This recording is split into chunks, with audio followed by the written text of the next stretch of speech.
نحمده ونصلي على رسوله الكريم اما بعد فاعوذ بالله من الشيطان الرجيم بسم الله الرحمن الرحيم لقد نصركم الله ببدر وانتم اذلة صدق الله العلي العظيم وصدق رسوله النبي الامين الكريم ونحن على ذلك لمن الشاهدين والشاكرين والحمد لله رب العالمين مولاي صل وسلم دائما ابدا على حبيبك خير الخلق كلهم اللهم صل على سيدنا ونبينا مولانا محمد ماد الجود والكرم وعلى آله بارك وسلم صلاة وسلام عليك يا رسول اللہ۔ امام اہل سنن، فخر زمین و زمن، مجدد اعتمادیہ، مؤید ملت طاہرہ، آیت من آیات اللہ، سرکار اعلیٰ حضرت امام احمد رضا فاضل بریلوی رضی اللہ تعالیٰ عنہ فرماتے ہیں، نہ ہو مایوس آتی ہے صدا گورے غریباں سے، نہ ہو مایوس آتی ہے صدا گورے غریباں سے، نبی امت کا حامی ہے خدا بندوں کا والی ہے۔ فضائے بدر پیدا کر فرشتے تیری نصرت کو، فضائے بدر پیدا کر فرشتے تیری نصرت کو،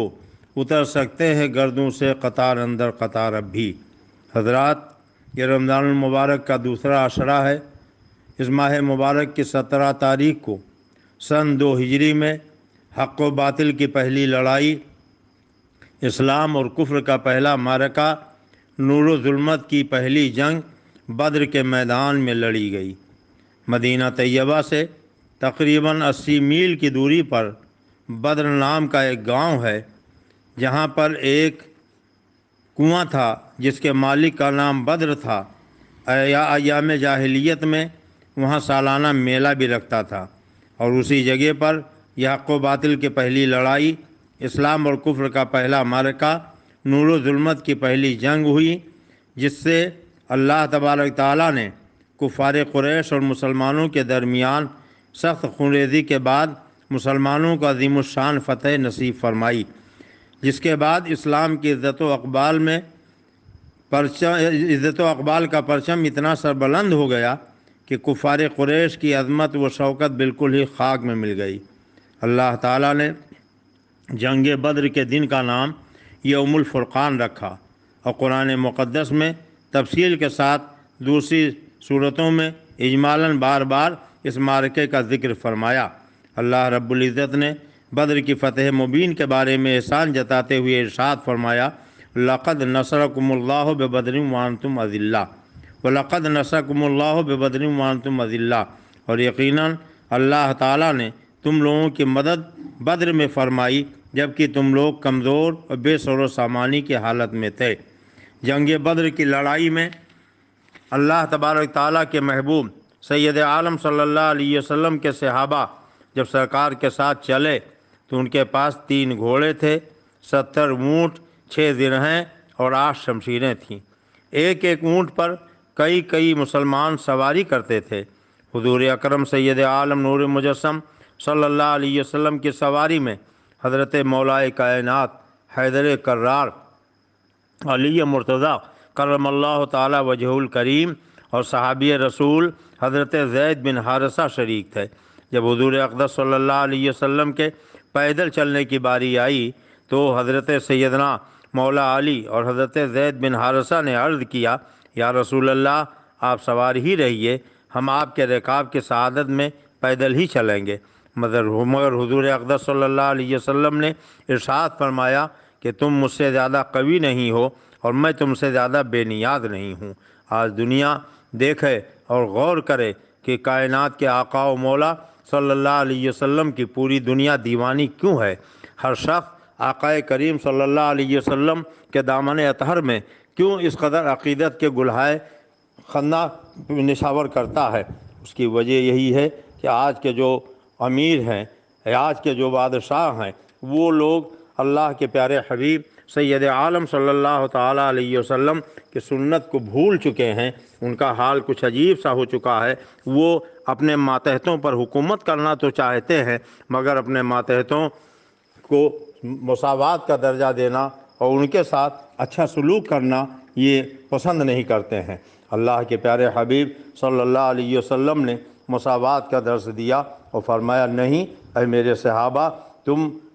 اگر باری آئے تو سوار ہو کے چلو اور میں تمہارے ساتھ میں پیدل چلوں گا۔ اللہ اللہ، کائنات کا آقا و مولا، اللہ کا پیارا محبوب سید عالم صلی اللہ علیہ وسلم اپنے صحابہ کو باری باری سواری پر بیٹھاتے تھے اور خود پیدل چلا کرتے تھے۔ اللہ اللہ، آپ غور کریں، سوچیں کیا حال تھا اللہ کے پیارے حبیب صلی اللہ علیہ وسلم کا۔ روایتوں میں آیا ہوا ہے کہ اللہ کے پیارے حبیب صلی اللہ علیہ وسلم کے ساتھ کل 313 نہتھے تھے جو کئی دن کے بھوکے تھے،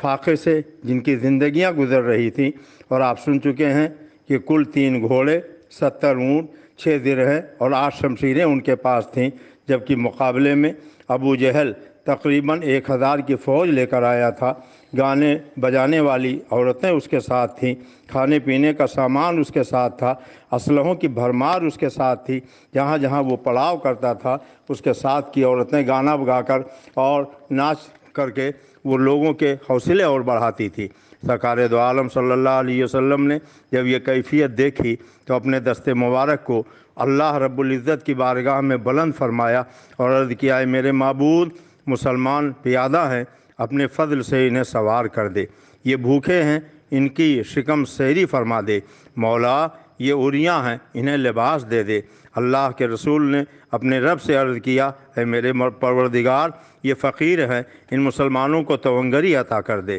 اللہ کے پیارے رسول نے صحابہ کو جمع فرمایا اور ان سے پوچھا، اے میرے صحابہ بتاؤ، اپنے سے 3 گنا کے مقابلے میں تمہیں جنگ کے لیے نکلنا ہے، تمہارا کیا خیال ہے؟ ایک بعد دیگرے صحابہ اٹھ کے کھڑے ہوئے، انہوں نے اپنے رفاقت کا حق ادا کرنے کا وعدہ کیا اور عرض کیا، یا رسول اللہ، ہم آپ کے ساتھ رہیں گے، آپ کو چھوڑ کر کہیں نہیں جا سکتے ہیں۔ حضرت سعد نے ایک تقریر فرمائی، اللہ کے رسول خوش ہو گئے، ان کے لیے دعا فرمائی۔ حضرت مقداد رضی اللہ تعالیٰ عنہ سارے صحابہ کے دلوں کی آواز بن کر کھڑے ہوئے اور انہوں نے بڑی پرجوش تقریر کرتے ہوئے عرض کیا، یا رسول اللہ، آپ ہمیں اجازت دیں، ہم آپ کے آگے سے جہاد کریں گے، آپ کے پیچھے سے جہاد کریں گے،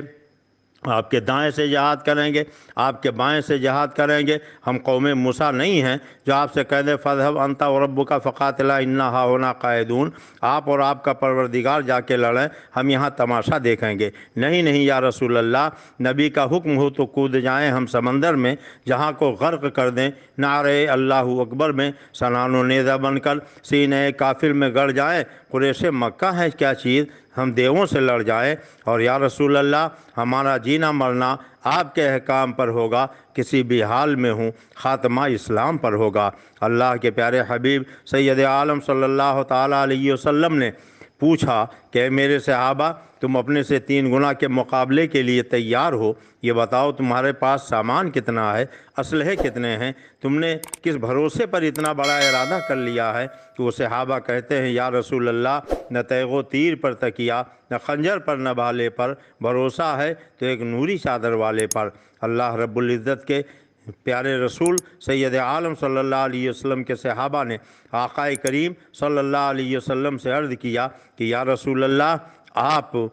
کے لیے ہم ایک عریشہ بنانا چاہتے ہیں۔ حضرت سعد بن معاذ رضی اللہ تعالیٰ عنہ کی گزارش پر آقا کریم نے انہیں اجازت دے دی، فرمایا ٹھیک ہے تیار کر دو۔ انہوں نے کھجور کی پتیوں سے اور ٹہنیوں سے، شاخوں کے ذریعے سے ایک عریشہ تیار کیا، ایک چھوٹا سا مکان، یا آپ جس کو ایک چھوٹا سا گھر کہہ سکتے ہیں، تیار ہو گیا۔ آقا کریم صلی اللہ علیہ وسلم اس میں تشریف لے گئے اور سارے صحابہ ایک بعد دیگرے دروازے پر آ کے کھڑے رہتے تھے اور اس عریشے کی، سرکار کے حجرے پاک کی نگرانی فرماتے تھے۔ حضرت انس رضی اللہ تعالیٰ عنہ صحابی رسول فرماتے ہیں کہ آقا کریم صلی اللہ علیہ وسلم بدر کی لڑائی سے ایک دن پہلے وادی بدر میں تشریف لے گئے۔ آپ کے دست مبارک میں ایک چھڑی تھی، اس چھڑی کے ذریعے آپ نے زمین پر نشان بنایا، فرمایا یہ جگہ فلاں کافر کے مرنے کی ہے، اس جگہ فلاں کافر کی لاش تڑپے گی، اس جگہ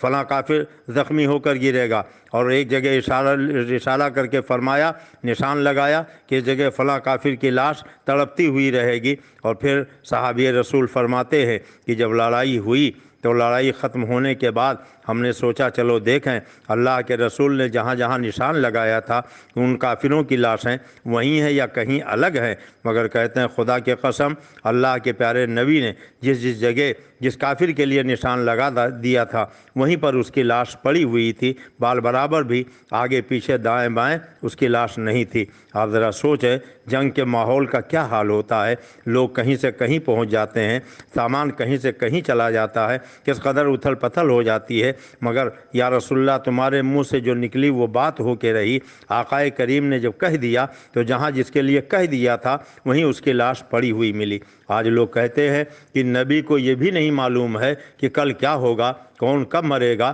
مگر سنو اللہ تعالیٰ نے اپنے پیارے محبوب کو یہ علم عطا فرمایا ہے، غیب کا علم دیا ہے۔ خود اللہ قرآن میں ارشاد فرماتا ہے وَعَلَّمَكَ مَا لَمْ تَكُنْ تَعْلَمْ وَكَانَ فَضْلُ اللَّهِ عَلَيْكَ عَظِيمًا۔ اے محبوب آپ جو نہیں جانتے تھے آپ کے پروردگار نے آپ کو سب بتا دیا ہے۔ اللہ تبارک تعالیٰ کے دیے ہوئے علم سے آقائے کریم کو یہ معلوم تھا کہ اس بدر کی لڑائی میں کون کون کافر جہنم رسید ہوں گے، ان کی لاشیں کہاں کہاں پڑ کے زمین پر تڑپیں گی، کہاں کہاں وہ زخمی ہو کے گریں گے۔ اللہ کے پیارے حبیب نے نشان لگا دیا اور صحابہ سے خوشخبری سنا دی کہ میرے صحابہ خوش ہو جاؤ، اللہ تبارک تعالیٰ کے حکم سے اس جنگ میں تمہیں انشاءاللہ کامیابی ملے گی۔ حضرت سعد بن معاذ رضی اللہ تعالیٰ عنہ کے بنائے ہوئے مکان میں اللہ کے پیارے حبیب صلی اللہ علیہ وسلم جلوہ فرما تھے۔ روایت میں آیا ہوا ہے کہ شام ہی کو سرکار جب اس عریشے میں تشریف لے گئے تو زمین پر ماتھا ٹیک دیا، زار و قطار رونے لگے، عرض کیا ہے میرے معبود یہ تیرے 313 نہتھے بندے خالی ہاتھ آج یہ وادی بدر میں تیرے دین کی بقا کے لیے اتر چکے ہیں۔ اے میرے پروردگار ان نہتھے لوگوں کی لاج آج تیرے ید قدرت میں ہے۔ اللہ کے پیارے رسول کی آنکھوں سے آنسوؤں کا چشمہ بہہ رہا تھا، اس قدر رو رہے تھے، اس قدر رو رہے تھے کہ آپ کے ریش مبارک آنسوؤں سے تر ہو گئی تھی، آپ کے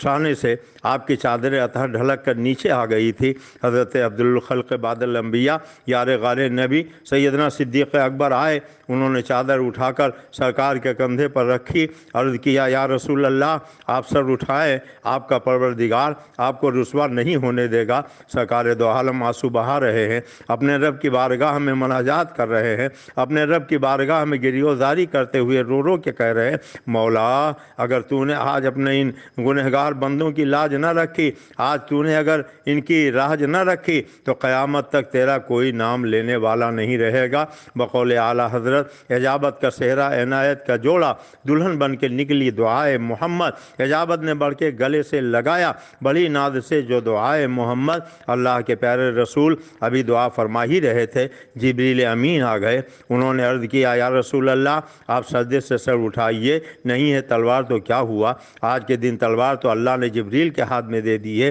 میکائیل کے ہاتھ میں دے دی ہے، اسرافیل کے ہاتھ میں دے دی ہے، آپ اپنے صحابہ سے کہہ دیجئے کہ اللہ فرشتوں کی جماعت ان کی مدد کے لیے آسمان سے نازل فرما دے گا۔ تاریخ میں آیا ہوا ہے کہ بدر کی لڑائی جس روز ہونے والی تھی اس رات میں دو صحابی جن میں سے ایک کا نام عبید اللہ تھا، ایک دوسرے صحابی کو ساتھ میں لے کر بدر کے میدان میں ایک کنارے پہنچے، کہنے لگے ایسا لگتا ہے کہ آج یہ ہماری زندگی کی آخری رات ہوگی، چلو اپنے رب کی بارگاہ میں دل کی گہرائیوں سے کوئی دعا مانگ لیں، شاید اللہ رب العزت ہماری دعا کو قبول فرما لے۔ ایک صحابی نے تو عام طور پر جو دعا مانگی جاتی ہے اسی اعتبار سے دعا مانگی، مولا کل جب سویرے لڑائی شروع ہو تو میرے مقابلے میں کوئی دشمن آئے میں اسے جہنم رسید کر دوں، دوسرا آئے میں اسے بھی قتل کر دوں، پھر میں فتح و کامرانی کا تاجدار بن جاؤں۔ حضرت عبید اللہ نے آمین کہہ دی۔ اب صحابی رسول حضرت عبید اللہ نے اپنے دونوں ہاتھ اٹھائے،